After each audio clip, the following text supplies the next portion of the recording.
welcome back to my channel. If you're new here, my name is Gabby and welcome to a ginormous book haul. I'm gonna start this video off by saying I know I have a problem, I'm well aware, but I just can't be stopped. The thing about holding a new book just gives me this high dose of serotonin that I can't explain and I can't stop. So if anybody has tips, please help me because I'm addicted. The majority of this video is a spooky middle grade book haul. However, I'm going to start off by talking about the books that are not. First book I was sent by Bookish First, and that one is Frizzy by Claribel Ortega. This one is a graphic novel, and this one I started reading but I haven't finished yet, but it basically talks about feeling different and feeling like you're not beautiful because you're not the same as other people and the differences, and it's just a really hard-hitting story, but I think it's so powerful. So again, I didn't finish this one, but I liked what I read so far. I love the graphics in it. It is so good. I mean, they're so colorful, and I'm really enjoying this one so far. The next book I was also sent by Bookish First, and that one is Secrets So Deep by Ginny Sain. This one is a thriller mystery. It is about a girl whose mother passes away, but they're not really sure what happened to her. They say that basically a siren from the ocean called her and took her. As her daughter moves back, she starts to remember some of the things that happened that night. And it says, as Avril becomes more involved with camp director Willa and her mysterious son, Cole, Whisper Cove reveals itself to her. Distances seem to shift in the strange fog. Echoes of long past moments bounce off the marsh, and Avril keeps meeting herself and her dead mother late at night at the edge of the ocean. The truth Avril seeks is ready to be discovered, but it will come at a terrible cost. This one sounds really spooky, and I'm excited to get to it. This book I don't have right now. It is on its way. I pre-ordered it, and it just came out October 18th. And that one is It Starts With Us by Colleen Hoover. This is the sequel to It Ends With Us. I loved It Ends With Us. I know a lot of people raved about that book and are so excited for It Starts With Us. So when that comes in, I'm definitely going to be picking it up right away. And the last one that is not spooky middle grade, and y'all, I am most excited about this one, is Lore Olympus Volume 3. I picked this one up the day it came out because I could not wait any longer. I recently just started getting into graphic novels, and I read the first one and then I read the second one, and I loved it so much. So I knew I had to pick this up the day it came out. I'm sure what Lore Olympus is. This is a retelling of Hades and Persephone, and I love it so much. I mean, this was like the first graphic novel series that I picked up, and I love it so much. Right, so those are all of the books that were not spooky middle grade. The rest of these books are. So buckle up because we have a long spooky middle grade book haul to get through. The first couple of books are books that I already read. The first one is The Undrowned by K.R. Alexander. This one I think I rated a 4-star. It is about a girl named Samantha and her ex-best friend Rachel. They get into an argument one day. They haven't been friends for a while, and Samantha pushed Rachel into a lake. However, Rachel never resurfaced, and Samantha is starting to think that she died. But the next day, Rachel shows up back to school as if nothing ever happened and is starting to kind of taunt Samantha. And I'm gonna say, if you don't like things of possession or like demonic possession, I wouldn't pick this one up because there are elements of that one in here, but I still really enjoyed it. It made my skin crawl and kind of creeped me out. The next book I recently just read for Boookathon, and I rated it a 5-star, and that is Small Spaces by Katherine Arden. This book was so spooky. I will never be able to look at a scarecrow again the same way because of this book, but I really, really enjoyed it. I enjoyed it so much that I ended up picking the second book of the series up, which is Dead Voices. I'm really excited to get to this one. I believe there are 4 books in this Small Spaces series, so I'm on the second one. I'm going to be picking this one up soon, but I am just so excited about it. This one I have already read as well for Boookathon, and that is Spirit Hunters by Ellen O. This one I rated a 5-star, and it was so creepy. For a middle grade, I mean, it was terrifying. If I was a 7 or 8-year-old reading this book, I'd be terrified. Like, I'm 23 and my skin was crawling and I had to sleep with the nightlight on. But I will say, again, if you don't really like exorcisms or demonic possession, I would watch when picking this one up because it is in this book And I mean, this was written like a middle grade, but I felt like any adult that reads this will get creeped out. So it says, Harper Rain doesn't like her new house from the moment she steps inside. It makes her skin crawl and her hair stands on end. There's an energy to the house that just doesn't feel right. There are rumors that the Rain family's new house is haunted. Unexplainable events and tragedies seem to have befallen every family who's ever lived there. Harper isn't sure she believes those rumors until her younger brother Michael starts acting strangely. The whole atmosphere gives Harper a sense of deja vu, but she can't remember why. Harper knows that the memories she's blocking will help make sense of her brother's behavior and the strange and dangerous sensations she feels in this house, but will she be able to put the pieces together in time? The last book that I've already read, again, was our group read for Boookathon, and that was The Haunting of Aveline Jones by Phil Hickes. This one, surprise, surprise, was another 5-star rating. Spooky middle grade just obviously is going very well for me because they're all getting rated very high. But I loved this one so much. Again, this one had like this creepy scarecrow aspect to it. This one, Aveline has to go stay with her aunt, and while she's there, she goes to this bookstore and finds this book. And it's kind of like a journal. So as she's reading it, she's starting to pick up on this creepy story, and those elements in the story start to kind of come alive in real life. I don't want to say too much about this book just because I want you to go in blind if you pick this one up and just really enjoy it. But I love this one so much that I actually just ordered The Bewitching of Aveline Jones, which is the second book in this series. And I will say, if you order these off of Amazon, it is a UK edition. It is not released in the United States, so it comes from Book Depository, and it does take a little bit to get there. I mean, I ordered The Bewitching of Aveline Jones probably like a week ago, and it just shipped. So if you're planning on reading this one, it will take a little bit to get to you, but it is so worth it. So those were the spooky middle grade books that I already read or that were part of a series. The next one is The Midnight Club by Christoper Pike. This one you might have seen, it just was released as a Netflix series, and my sister watched the series and said she really, really enjoyed it. But being a reader, I had to read the book before I watched the show. It says, Rotherham House was a hospice for young people, a place where teenagers with terminal illnesses went to die. Nobody who checked in ever checked out. It was a place of pain and sorrow, but also, remarkably, a place of humor and adventure. Every night at 12, a group of young guys and girls at the hospice came together to tell stories. They called themselves the Midnight Club, and their stories could be true or false, inspiring or depressing, or somewhere in between. One night, in the middle of a particularly scary story, the teenagers make a secret pact with each other. The first one who dies will do whatever he or she can do to contact us from beyond the grave to give us proof that there is life after death. Then, one of them dies. It sounds spooky, but also like hard-hitting, and the friendships and just the things that these young kids have to go through. If cancer is a trigger warning for you, I would watch when picking this one up. Or any terminal illness, I should say, but I'm excited to get to this one and read it and then watch the Netflix series. Next is Ghost God by Claribel Ortega. I actually have this on my reading plans for Boookathon, but I just never got to it, so I'm still planning on picking that up. Basically, around Halloween, this girl and her best friend cast a spell that accidentally awakens malicious spirits, which cause like a reckoning through their town. Together, they join forces with one of the girl's grandmothers, who is also a witch, and they fight the haunting head on and reverse the curse to save the town before it's too late. The back of this does say it's like Coco meets Stranger Things, with also hints of like Ghostbusters, which sounds really interesting to me. Next, we have Midnight at the Barclay Hotel by Fleur Bradley.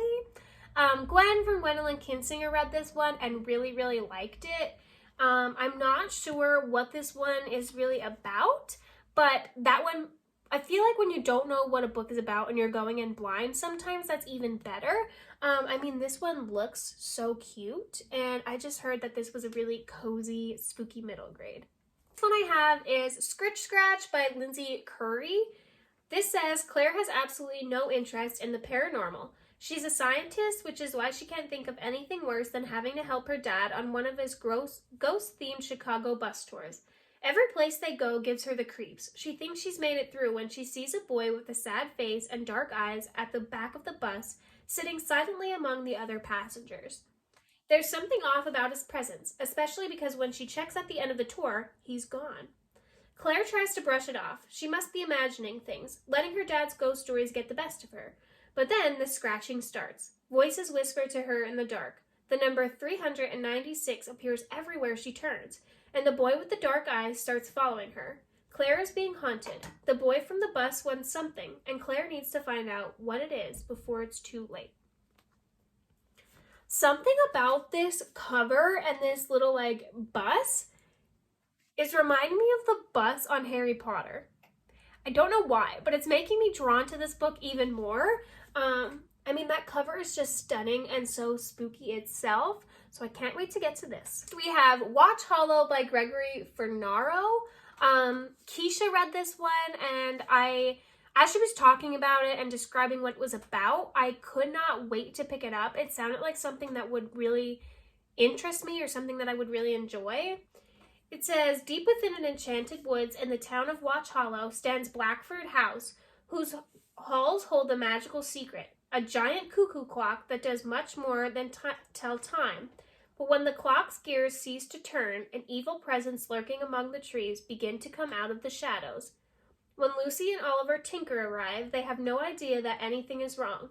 It doesn't take long, however, for the children to realize that there is more to Blackford House than meets the eye. And before they can entirely understand the strange world they've stumbled into, Lucy and Oliver must join forces with the host of magical clock animals to defeat the Gar, a vicious monster that not only wants Blackford House for itself, but also seeks to destroy everything the Tinkers hold dear. I don't know. The cover of this just really creeps me out. There's just something about it that I really like, though. And I like the aspect of a creepy cuckoo clock and telling time, and I just really am excited to get to this one. Next I have All the Lovely Bad Ones by Mary Downing Hahn. I read this one when I was in middle school, but I haven't picked up anything else by her since then, and I don't entirely remember what this one is about. They did get a new cover on it. It used to be a lady standing in a dress, and it used to be really creepy. This one doesn't look as creepy to me. It's just a pair of shoes in a cemetery, which is still creepy, but not as terrifying as the old cover used to be. So I'm excited to pick this one back up because, again, I haven't read anything by her since middle grade, and she is one of the people who I feel like a lot of people pick up when they start middle grade. She has The Deep and Dark and Dangerous and Wait Till Helen Comes. I feel like they're two of her other most popular books, so I'm excited to dive back into this. I picked up Skeleton Tree by Kim Ventrella. This one wasn't on my list at first until after reading Sprints the One Night, Keisha pulled this book out and was showing me that when you turn the corners of the page, I don't know if you can see a little person dancing, and I thought it was so cute. And I don't know what this one is even about, but just because of that, I had to pick it up. So that's how you know I have a problem. That just because there's a dancing skeleton on the corners of the pages, I picked the book up. What I have is The Monsters of Rookhaven by Patrick Kenny. I definitely said that one wrong. Again, not really sure what this one is about, but somebody brought it up during reading Sprints, and I looked it up, and it sounded pretty interesting. And this one does, I love when Spooky Middle Grade has illustrations that enhance your reading, even if it's just one picture on the page. I think every adult book should do that because it just enhances the reading experience and draws more information and connections, I feel like. But this one says, Mirabelle is part of an unusual family. Between Uncle Bertram transforming into a ferocious grizzly bear and Aunt Eliza's body consisting entirely of spiders, it's safe to say they are an extraordinary lot. That just sounds pretty interesting to begin with. To the human residents of Rookhaven Village, the family is considered a threat. So long ago, a treaty was reached between them. In return for sundries and supplies, the monsters agreed not to eat the townspeople, and a magical barrier was cast around the monsters' manor to keep the strangers out. But the spell serves a second purpose, to keep Mirabelle and her family hidden from those who would harm them. When two orphan siblings, Jem and Tom, stumble upon a tear in the magical field and open a door that was meant to stay sealed, Mirabelle and her family are put in a grave danger. A very real monster was locked onto their scent, and he has a hunger for their kind. I mean, that one does sound really interesting, and I really like this cover. This one I picked up was The Peculiar Incident on Shady Street by Lindsay Currie. This is the same author as Scritch Scratch. Exactly what this one is about either, but I know that it deals with like a haunted house and moving, so I feel like I'm really gonna like it because that's kind of how Spirit Hunters was, and I enjoyed that. And I usually enjoy anything about like a haunted house aspect. I really like this cover too. It looks like it's raining and it's probably cold. The leaves are falling and I love the shadows in this cover. One is Ghost Girl by Ali Malinenko.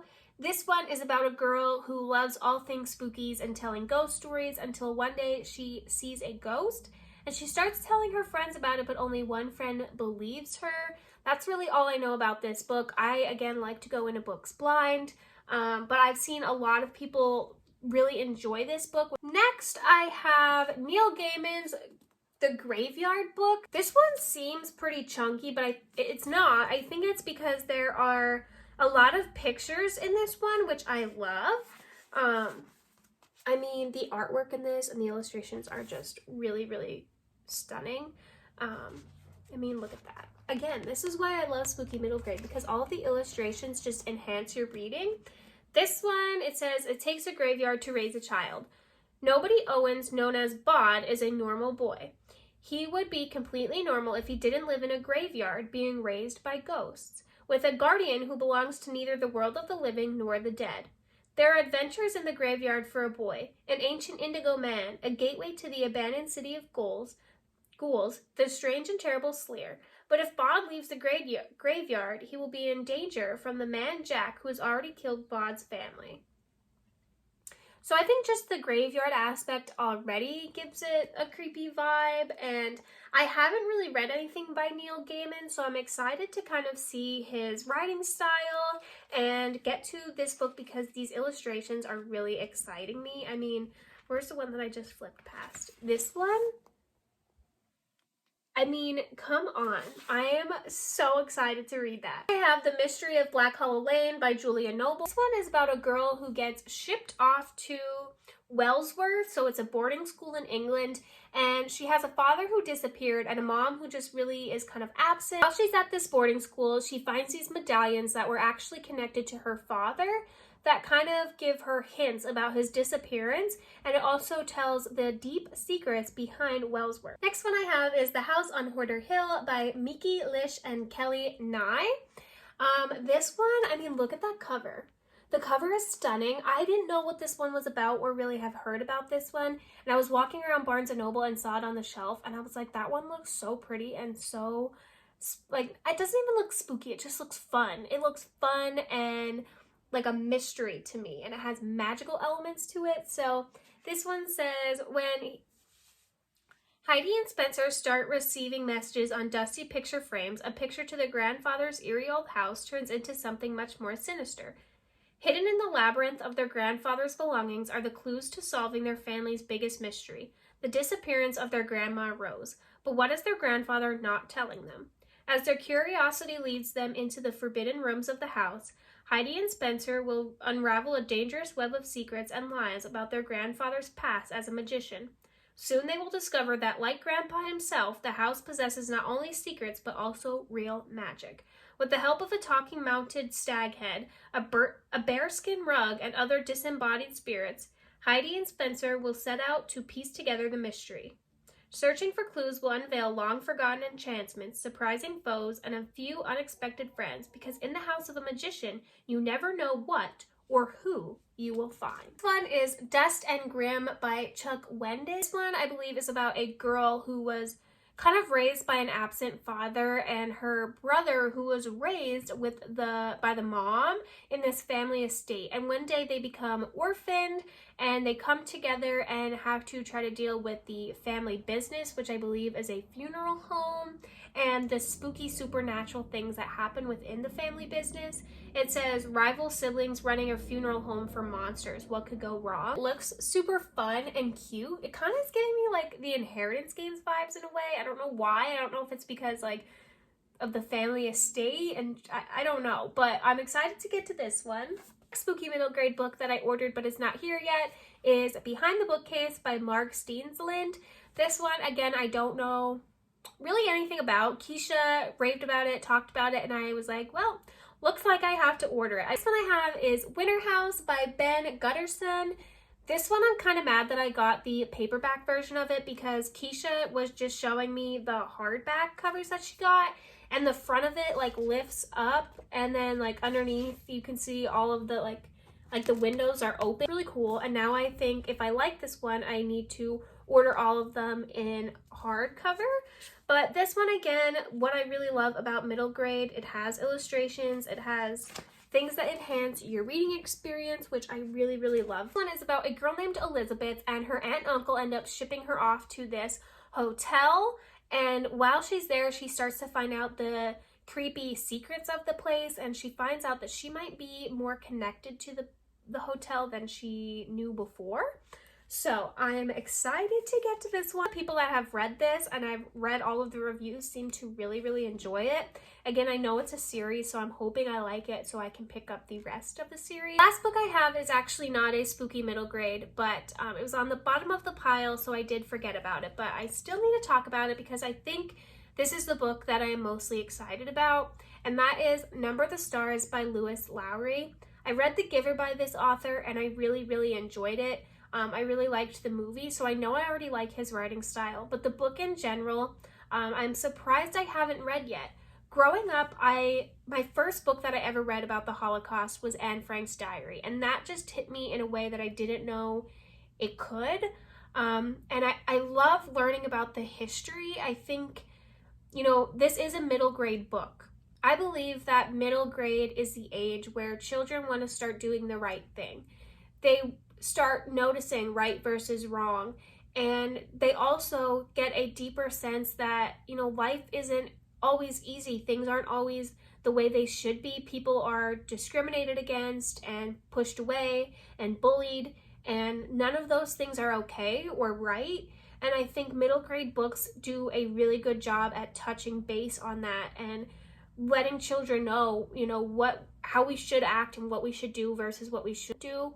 I don't know if any of that makes sense, but this book touches base on that. It touches base on one family taking in Anne-Marie's best friend and trying to protect the Jewish population of Denmark against the Nazis. And I'm really excited to get to this one. I know it will probably be hard-hitting, and I know that these books are usually sad. I mean, I read The Tattooist of Auschwitz, and that one I think is my favorite book of all time. Just really, really excited to read this one. That is the end of my book haul. I am so excited about every single book that I've picked up. Thank you so much for watching this video, and I will see you all in the next one. Bye, friends!